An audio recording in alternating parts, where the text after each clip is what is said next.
of it, history, narrative, and identity, but also it is because of the fact that it is situated in the Galilee.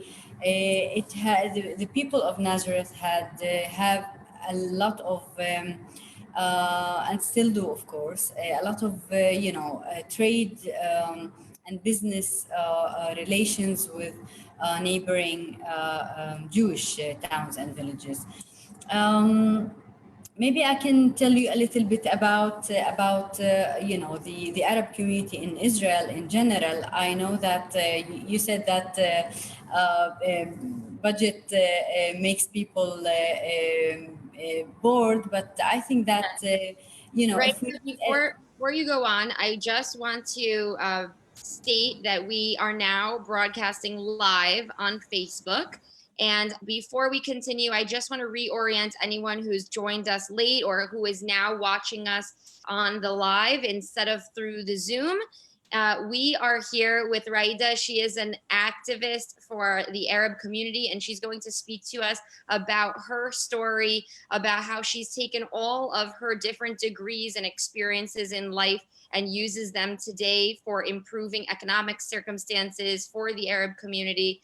She is from Nazareth, and anyone who's joining us, we are now on the Sunset Series. The Sunset Series is our event that we host every Monday night at 8 p.m. Israel time, 1 p.m. Eastern Standard Time. We're currently doing the Sons of Abraham, which is a mini series. Within the Sunset Series, we're highlighting different communities that all claim Abraham as their ancestor.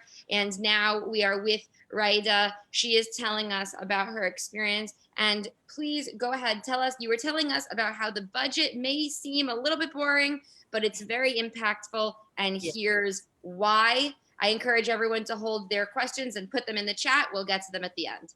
Okay, so we will start with a little bit of numbers. I promise you that there will be much more stories than numbers, but I think that it's important for us to just to level on the actual facts. So the Arab community in Israel is almost 20% of the total population of citizens in Israel, about 2 million people. Half of the Arab community in Israel are under the age of 25, so it's a very, very young population, and this is something that is also very important, and I will tell you in a bit why it is important. If you look at the socioeconomic level of the Arab community in Israel, it is usually in the lower levels of socioeconomically speaking, with higher rates of unemployment. And maybe if, for example, if we look at the rate of students that had graduated from high school with a high school degree, the rate of students within the Jewish community is 75%, while on the Arab community in Israel, the rate of students with a degree of high school degree is 60%. On the other hand, if you look at the income, the lower income, if you look at the Arab community in Israel, 70% of the Arabs in Israel are having or are receiving the lowest income in all rates of the Israeli economic, while on the Jewish community, we're talking about less than 30%. This is due to a lot of reasons. One is historic, of course, because until the mid-70s and until the first years of the 1980s, the Arab community in Israel was marginalized. in the economic and in the higher education spheres within Israel. After the 90s and the year 2000, that changed, mainly because of the fact that Israel had wanted to be part of the OECD community. The OECD community is a very, very prestigious economic, international economic club. And the OECD said basically to the state of Israel, if you do not invest in the ultra-Orthodox community, the Jewish ultra-Orthodox community in Israel and the Arab community in Israel, the economics of Israel will not develop by 2050. So there are a lot of obstacles when we talk about the development or the socioeconomic development within the Arab community. But me as a social and political activist, I choose to be a much more optimistic person. And in that sense, I choose also to look at the bright sides, and I will give you 2 or 3 numbers, and then I will talk about more of the personal work that I do. In the last decade, there is a raise of 15% of number of Arab students going to higher education in the Israeli universities. Out of them, of all Arab students in Israel, 70% of all students in Israel are women. So this is something that, if you compare it 20 years ago, this is a remarkable revolution. We can see that Arab women, Arab young women in the Arab community in Israel are really the agents of change. Whether it's on the employment sphere, whether it's in higher education, you can see that there are more and more senior officials in municipalities, in the media, in the businesses, and even in politics.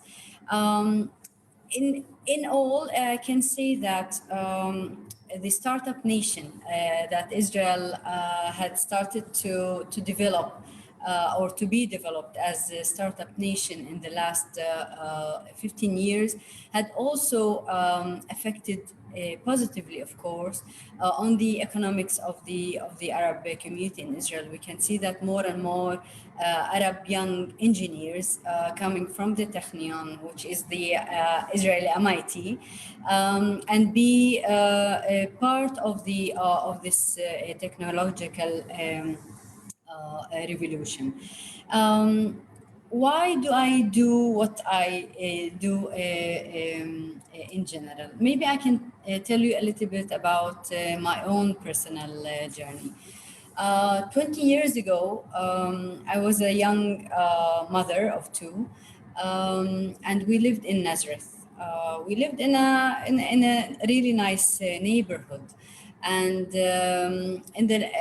during that time, it was a very, very peaceful and calm neighborhood. But more and more people had been involved in violence and in positioning of illegal weapon in the Arab towns and villages. And there was one incident where my daughter's birthday event was, and we were just getting inside our house, getting out of the car, and there was a huge fight between 2 people from the neighborhood, which they brought up their illegal weapon, guns, and they started shooting at one another. And for me, it was a very, very traumatic and alarming event.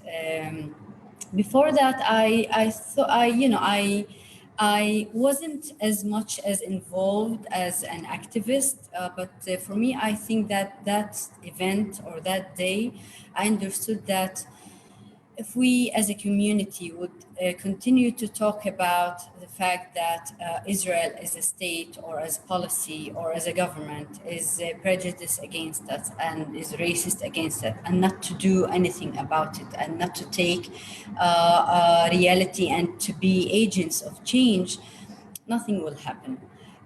So at that month after that event, I started to work with the Arab local governments, believing that the Arab local governance is the largest, the most difficult, but the largest, most important key for any socio and economical change.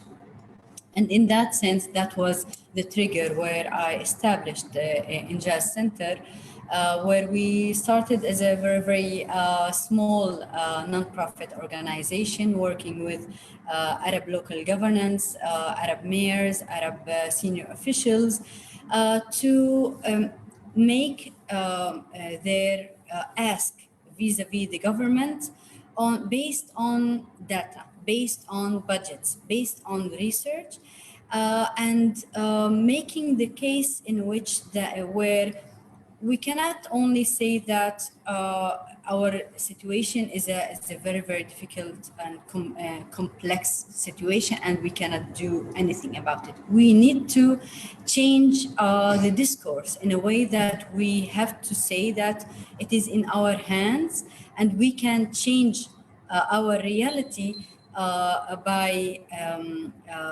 asking and going to the governmental circles of decision making and presenting our own case. Okay. After 10 years, and with this I will end the first question. After 10 years of establishing Injaz became one of the leading non-profit working with the government on budget allocations of almost 15 billion shekel, the 922 governmental resolution. And this is something that I'm, of course, proud of. Excellent. That's very impressive, the way that you were able to grow something from, I'm sure, just having a couple of people working with you. How many employees do you have now? How many people work there now? Well, I stepped out as being the CEO of Injaz 3 years ago. And when we started, it was only me at the beginning. And when I left Injaz, it was a large organization with a very, very well-established work with almost 70 Arab municipalities. Wow, unbelievable. Excellent growth. That's awesome. Now, describe for us a little bit the makeup of the Arab Israeli or Israeli Arab community in terms of religion. There are Muslim groups, there are Christian populations. Would you say that these two different religions are making Arabs very different? Are they similar? Are there cultural differences? Can you tell us a bit about that? So, first of all, Arab citizens of Israel are indigenous people. Our great grandfathers and mothers lived here, and the Arab community in Israel live mostly in small towns and villages in the Galilee, in the center of Israel, and in the Negev. Part of the Arab community also live in what we call mixed cities, which are Akka, Haifa, Yafa, Ramle, and Lod. Almost 85%, 87% of the total population of the Arab community in Israel are Muslims. There is almost 7% that are Christians. Within the Christian community, the Christian Arab community, there are, of course, Protestants,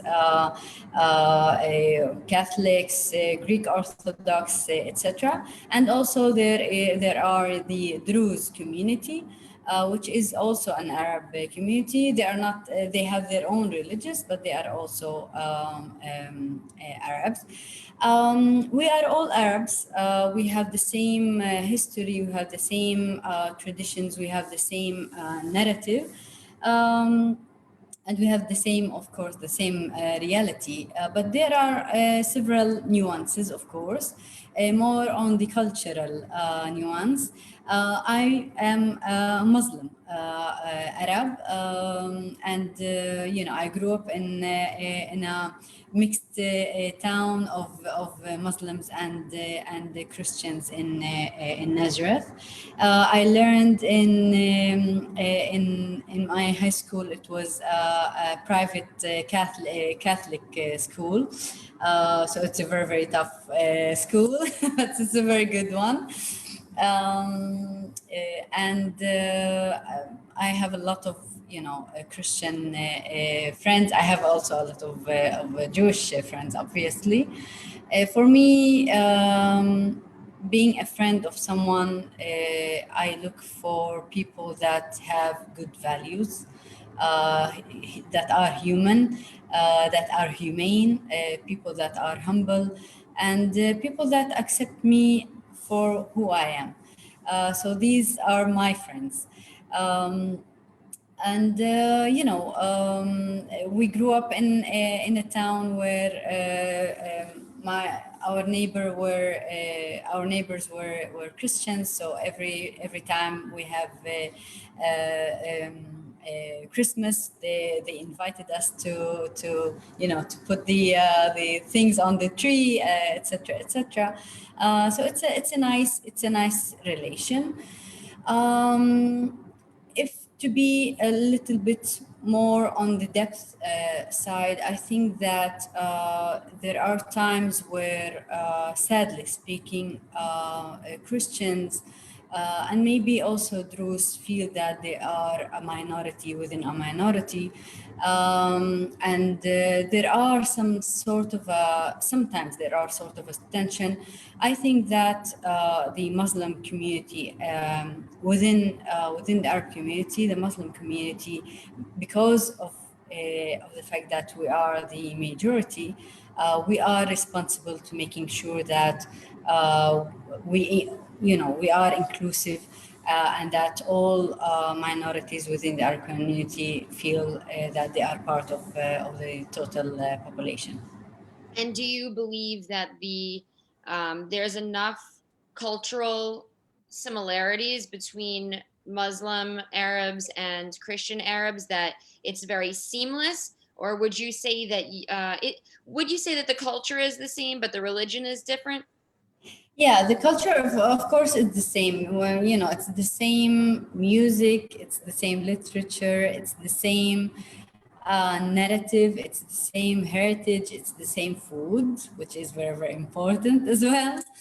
But as I said, there are different nuances based on the fact of that religious is also culture, and religious symbols are something that also affect the culture. Excellent. Thank you so much. It's very interesting. I'm from New York, so I went to public school and I had every type of person in my class. So I relate to that. But I think when you come to Israel, you have all these questions when you didn't grow up there, you have all these questions about who's getting along with who and who identifies with who and who relates to who and in what way. And so it's interesting to hear from you. So our next I think that one of the problems, the fundamental problems in Israel as a state is the fact that we have four different separate educational systems. We have the Arab educational system, whether it's within the private Catholic schools or the governmental public schools. And this educational system is run and is managed in Arabic. We have what is usually referred as the regular Israeli Jewish educational system. We have the religious Jewish or religious Zionist educational system, and we have the ultra-Orthodox Jewish educational system. And the fact that you can spend your entire 18 years from the beginning of your life without meeting any other kid from those other three educational system, and you have a totally different curriculum. You have a totally different, I wouldn't say values, but you have a totally different aspects that emphasizes what is education, whether it's what do you emphasize on religion, or do you emphasize on Zionism, or you emphasize on math and English, etc., etc. So it's very, I think that this is one of the main obstacles, mainly for currently, but also in the future, that would prevent communities in Israel interact, deeply understand the differences, but also the similarities between each one and one. Absolutely, that's very important. So are you an advocate for bringing people together in the education system? Well, I think that, I believe in a somewhat in a hybrid model, in a way that I believe and I understand and I agree of the importance to keep for each educational system its own identity. For me, for my kids, I want them to be taught the Arabic literature and the Arabic history, etc., etc. But what I think should be done is, in addition to this first floor, what I call it, a first floor of very separate educational system, I believe that there should be the building of a second floor, where a much more civil or civic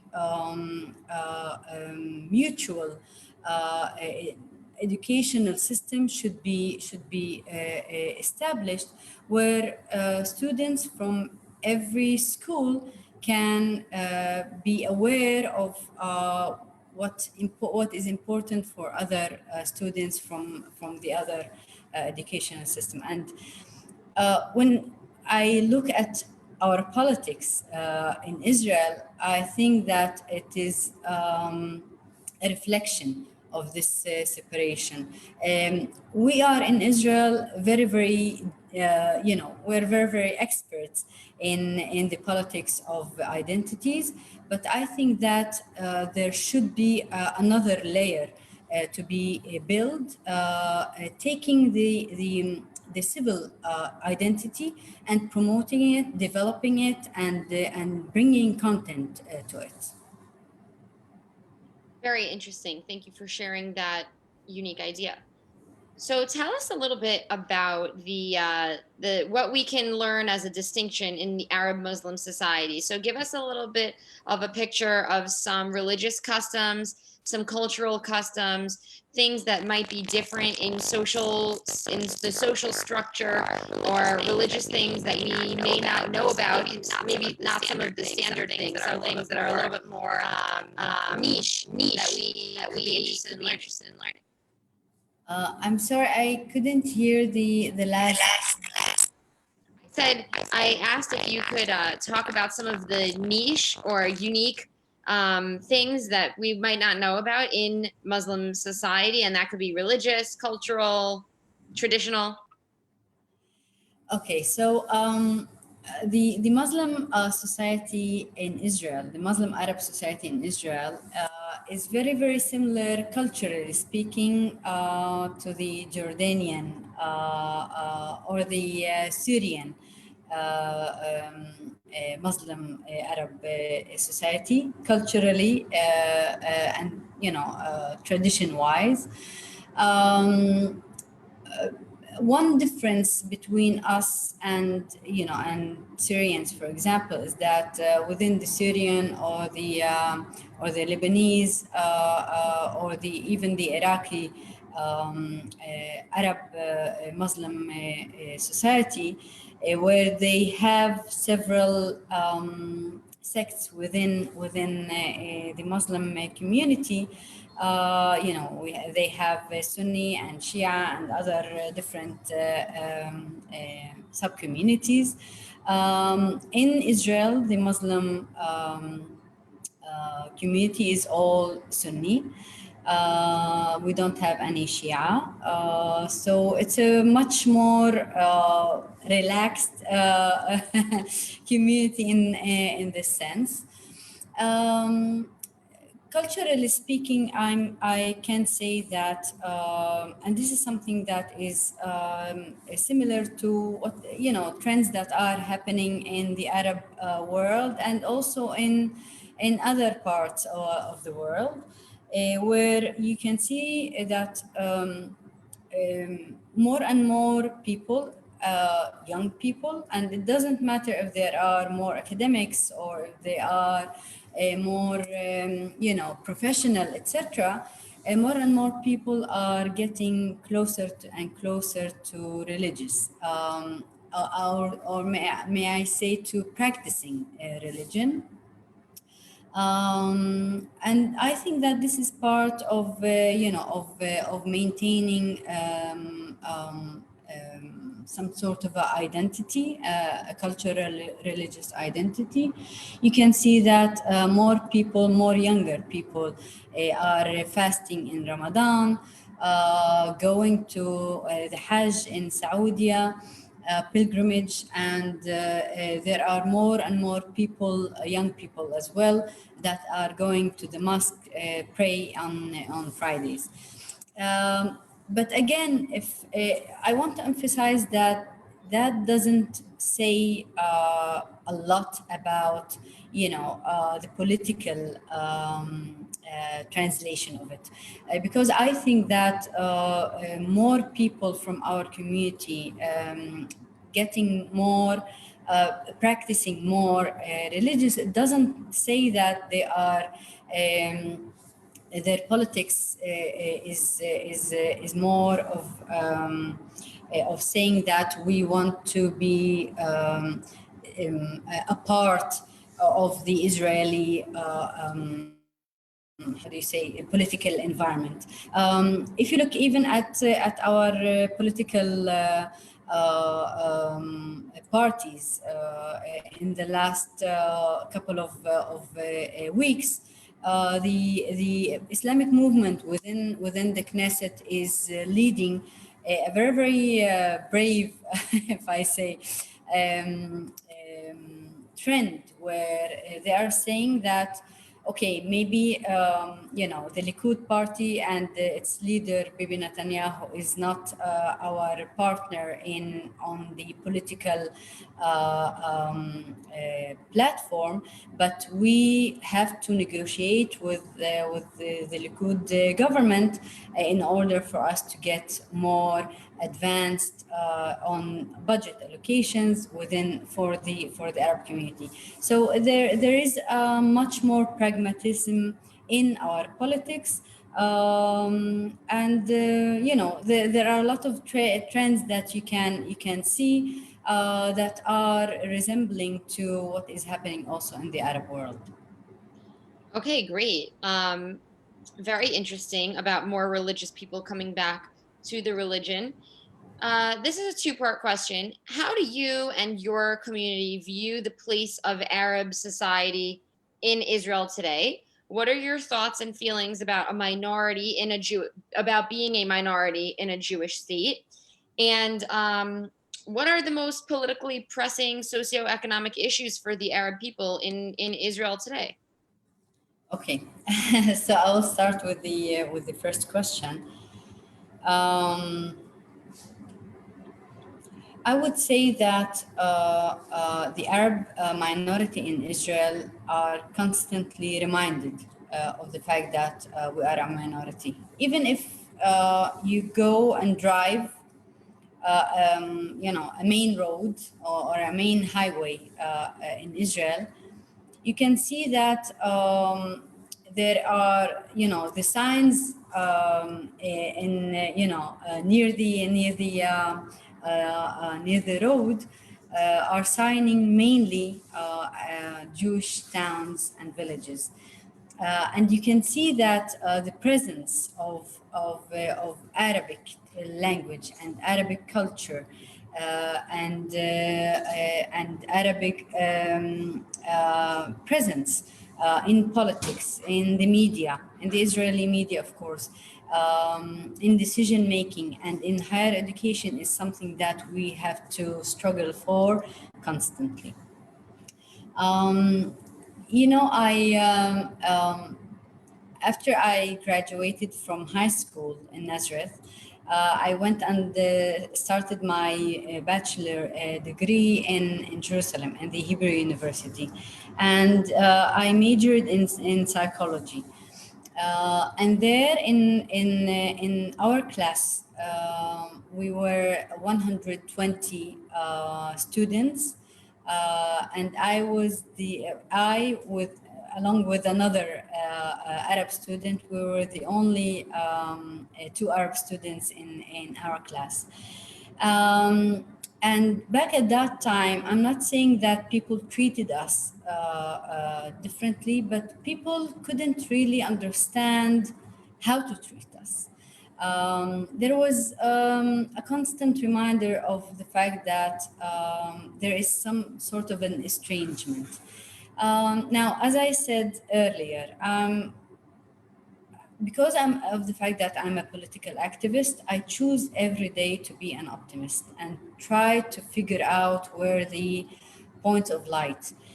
And in that sense, I started realizing that if I take the position of being a victim, it would not only influence a Jewish majority treatment or for me, but it would also affect me of how do I perceive myself.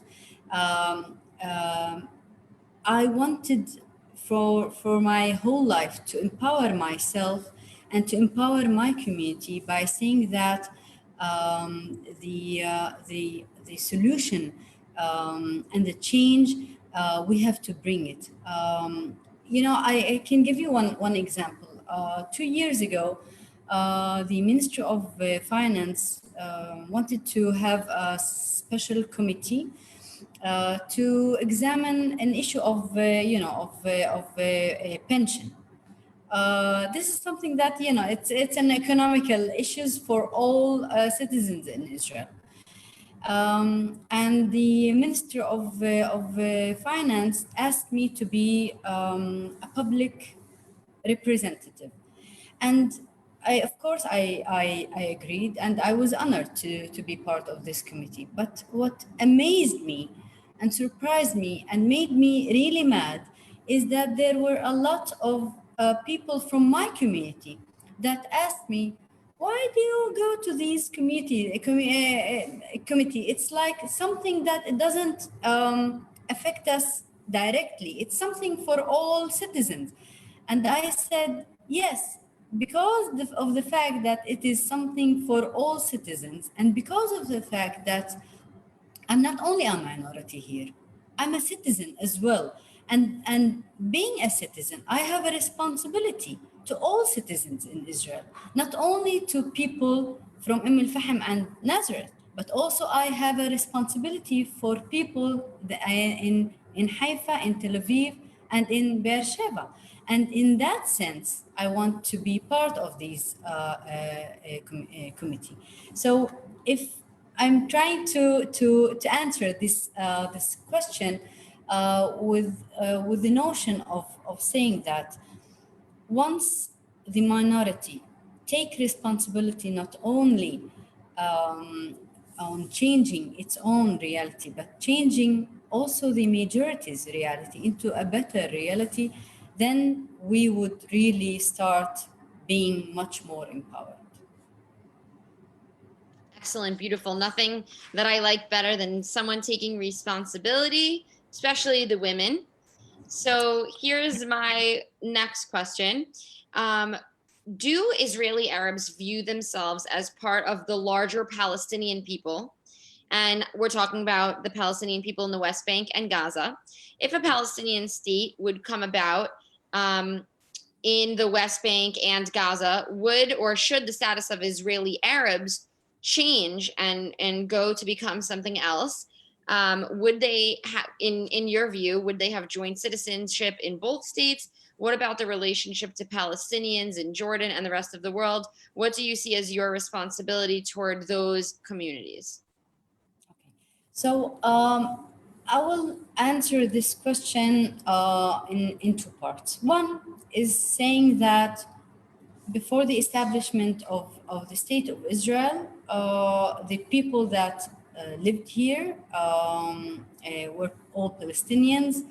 A large part of the Palestinian people have became refugees, and a smaller part of the Palestinian people stayed in their villages and mainly in their villages.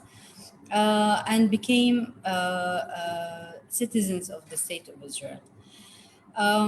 What differentiates me and my generation from my father and his generation is that for my father, the State of Israel came to him. And they became citizens with no choice. Our generation were born into the State of Israel as citizens. So we do not know any other reality. For us, this is a given fact that it's not to be compromised. It's something that we do value. It doesn't mean that we as a collective had forgotten our heritage, our narrative, and our culture as being part of the Palestinian people, but mainly our daily life is being held as and managed as Israeli citizens. If you remember a year ago, when the Trump administration tried to put the deal of the century, there was one element within this issue where there was some sort of a proposition where part of the Arab towns and villages in the center of Israel would be transported, even not geographically, but even on the citizenship issue to the Palestinian state. And all of our community refused, of course, and struggled against it, whether it's Arab mayors, whether it's Arab politicians and Arab community leadership. So this is something that we are not to compromise in any situation. To tell you that it's something that is a simple situation. No, we have a lot of dilemmas, but it's something that we had decided upon once we accepted once our father's generation accepted the Israeli citizenship. In a way, if you look at the political map within our own community and the Arab society in Israel, you could see that 80% of the total population votes every time for Knesset members Arab Knesset members, and we want them to influence the Israeli politics. We want them to develop the notion of and the content of what does it mean to be an Israeli citizen in this state. So this is something that is clear cut for us as well. Okay, great. So I suppose your answer would be some people took on the citizenship, some people's parents took on the citizenship, and some people were in the other territories, and so it all depends kind of on where you're from, what you believe today, and who your parents are. Yes, but generally speaking, every Arab that lives within the Israeli borders is a citizen, is a full citizen. There are, of course, Arab Palestinians that are living in Eastern Jerusalem, which they have a very, very specific situation where they are not considered to be citizens. They have the Israeli passport, but they don't have citizenship yet. Okay, thank you. Moving on to our last question, and then we're going to take questions. What do you see as the future for the Arab community in Israel? Do you see the Arab parties in the Knesset becoming part of a future government instead of being in opposition? What do you see as the best possible outcome for harmony, prosperity? How do we achieve that? Okay, so I can bring you one example to realize the potential, the huge potential of the Arab community as major players in the future of the state, whether it's economical, political, social, and cultural. After the Dubai or the Gulf area peace treaties with Israel last summer, there was like huge movement of trade, of collaborations, business collaboration, whether it's technological, whether it's research, whether it's tourism, from the Arab citizens of Israel to the Gulf countries. And I'm presenting this example mainly to focus on the potential role of the Arab community in Israel. I always say that we are the only community in the world that are the creation of both worlds. We are the creation of the Western democracy, but we are also the creation of the Eastern Arab world. And in that sense, we understand and we speak the two languages, not only Arabic or Hebrew, but we understand fully what does it mean to be an Arab and what does it mean to be an Israeli. And in that sense, I hope that we will play a larger role in the future, also in peace building, because for me, peace is not only signing the contract. It's also, it means building peace within communities, building peace between people. You asked also about being part of any future coalition. I think that the last year had brought us a lot of surprises in the political map within the Arab leadership. In a way that a very, very important taboo was demolished. For the first time ever, the Joint Arab List in the Knesset had recommended Benny Gantz for being prime minister, and that was a major taboo that, as I said, that was broken. I guess that in the coming years we will see more and more surprises in the actions taken by Arab politicians in the future. Very exciting times. I believe with you. I feel the change. And a lot of positivity too, as the younger generations start taking active roles in government and sharing things that they've learned at university, sharing discussions that they're having with each other. So this is excellent. I'm going to take questions now. I would love, Ghaida, if you could try to give your answers to every question in just about a minute. This way we have time to get to everybody's questions. So I'm Okay. going to scroll back up to the top here. We had one question from Pita, and she says that she would like you to respond to the concept of the Jewish state, because at the beginning of my talk, I said that our community is involved in the progression of the Jewish state.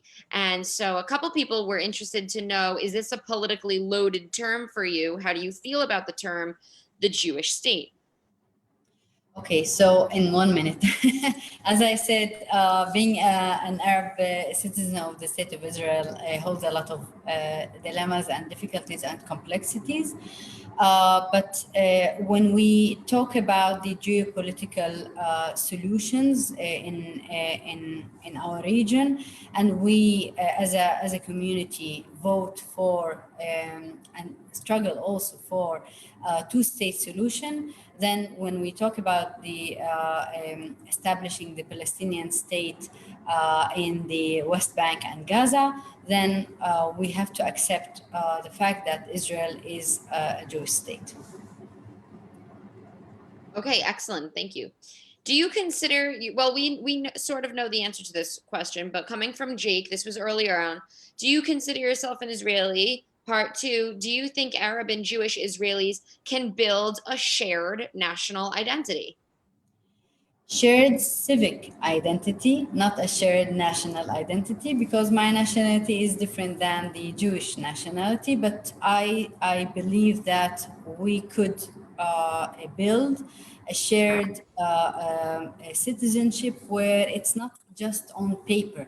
It's full of content, it's full of ideas, ideology, solidarity, equality, etc., etc. So this is my response. We have a question from Jeff. He says, I'm very active with the Lone Soldier Center. There are a number of Arab lone soldiers at the center because they have been ostracized from their families and communities.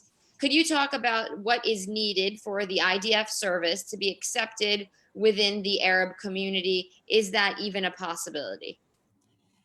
As long as as long as there is occupation, and as long as the Palestinian Israeli conflict is here to stay, the issue of IDF of the Israeli army is something that is a very, very sensitive issue within the Arab community in whole.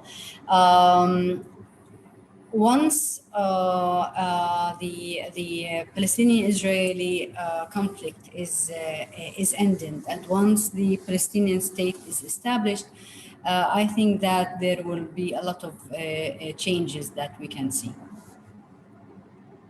Excellent. Question from Roni. How do you feel the nationality law passed last year would affect the fragile relationship between Arab Israeli citizens and Jews? Well, it already started with several attempts to marginalize and to make the Arabic language not present, and to make there are a lot of examples in the last couple of months that translated from this law. I think that the political left-wing camp should start not only opposing to the national law, but also to present an alternative.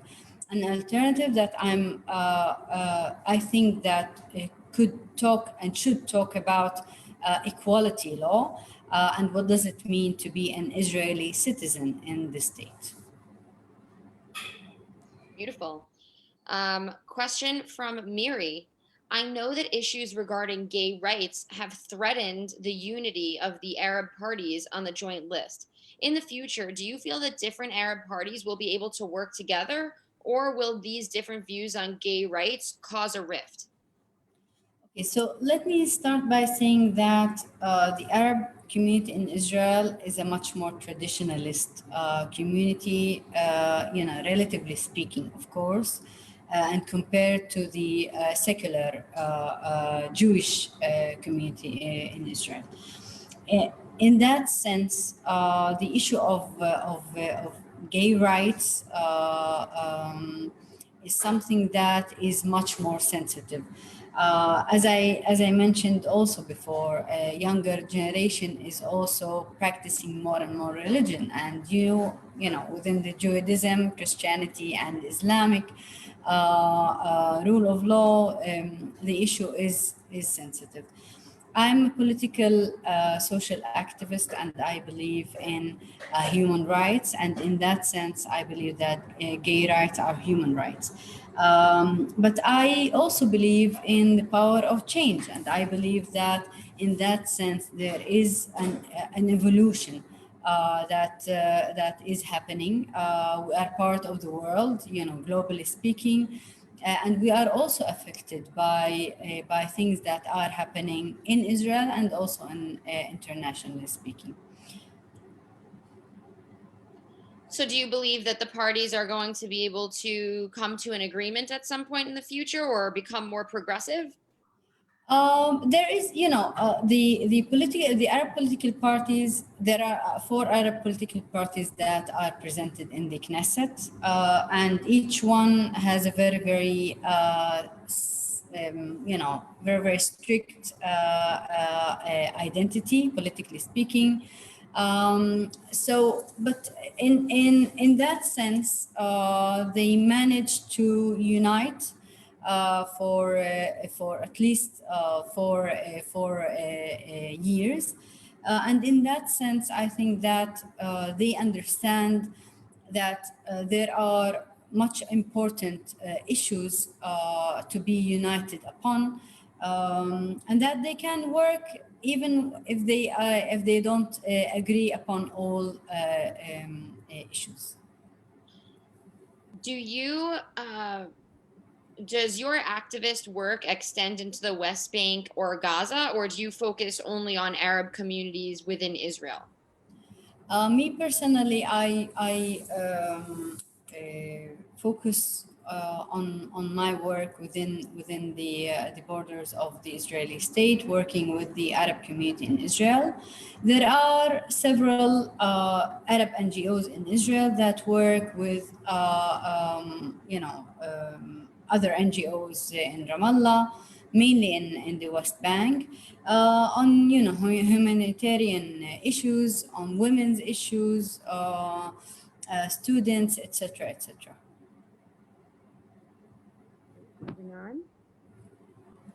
Some Arab countries don't want peace with Israel until there is a resolution between Israel and I can't hear you, Shanna. Yeah. Let me try again. How now?